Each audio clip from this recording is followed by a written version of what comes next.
Welcome to Guns, Guns, Gear, and Guns with Gary Gunderson. I am Gary Gunderson. New York Attorney General Letitia James is suing a gun accessory manufacturer as aiding the Buffalo shooter from a year ago in a frivolous filing that could have dire consequences to gun rights in already restrictive states and the gun industry as a whole. Mean Arms sells a magazine lock for AR-15s and AR-10s, which locks a magazine in place. This is to comply with laws in freedom-hating jurisdictions that do not allow detachable box magazines on rifles. For New York, as an example, you could insert a 10-round magazine into the rifle and then secure it in place with this device in place of the magazine release. It is non-functional as a button, and without the ability to depress anything, there is no way to release the magazine with it installed. In this filing, it even says that under New York law, an assault weapon is defined to include certain semi-automatic firearms, including an ability to accept a detachable magazine. They are saying that this does not make it New York compliant, and that if you have this MA lock, it is still an illegal assault weapon. But how can that be?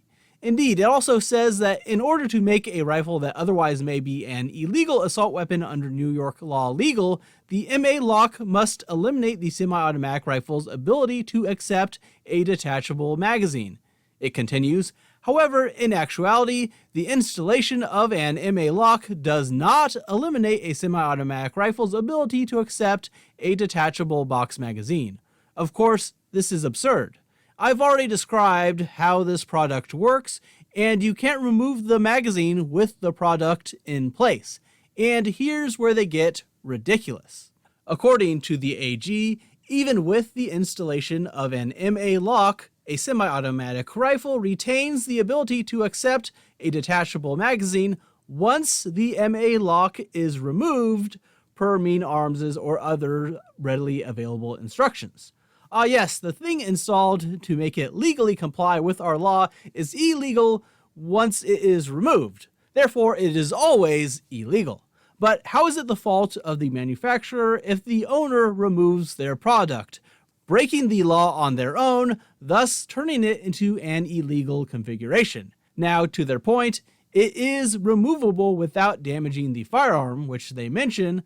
I'm certain that is in order to keep the product simple, inexpensive, allow for firearms owners to hold out hope that laws like the one in New York will be overturned one day, and in an effort to retain value in their firearm if they eventually sell outside the state to somewhere less unconstitutionally governed. However, though it is removable, it does require power tools. They even state this clearly that the Buffalo shooter used a power drill to remove this device. Oddly, even including that it was readily available in his family home. Watch out, guys, they're coming for your power drills next, I guess. And this is where this gets especially dangerous. If you take power tools to your firearms, you can do all sorts of illegal things to them easily. If that's the barrier for what constitutes permanent, no firearm would be safe. Oh, you have a rifle with a 16-inch length barrel. Why, if you have a power tool, you can cut that off, thereby converting that to a short-barreled rifle instead. It is not permanently 16 inches. This would be like saying Magpul is at fault if an individual illegally brings 30-round capacity magazines into the state.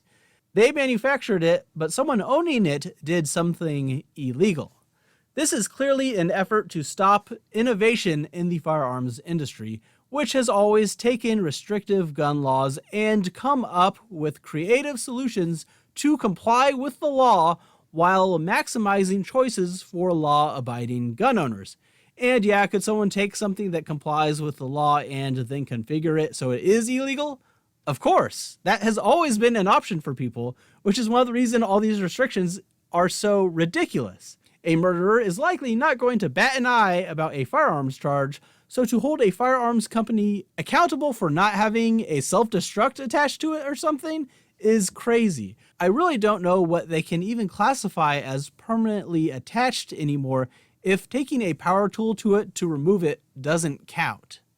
Part of this action by the AG is just to prevent this device and any other similar devices from being sold to New York and discourage innovators from looking at their laws and seeing what will and will not be illegal, because they don't want you to try to make anything legal. They just want everything banned. This specifically calls out that they ship to New York and said on their website that this device is compliant with New York law, which to anyone with common sense would realize it does comply. And it has already had an effect, as the Mean Arms website now says they do not ship to New York. What do you think could be permanently attached and still be legal under New York law? Sound off in the comments below. That's all I have for today. Please support the channel by liking the video, sharing, and subscribing. Also consider supporting me on Patreon. A new patron just joined, so come join the fun. Thanks for watching.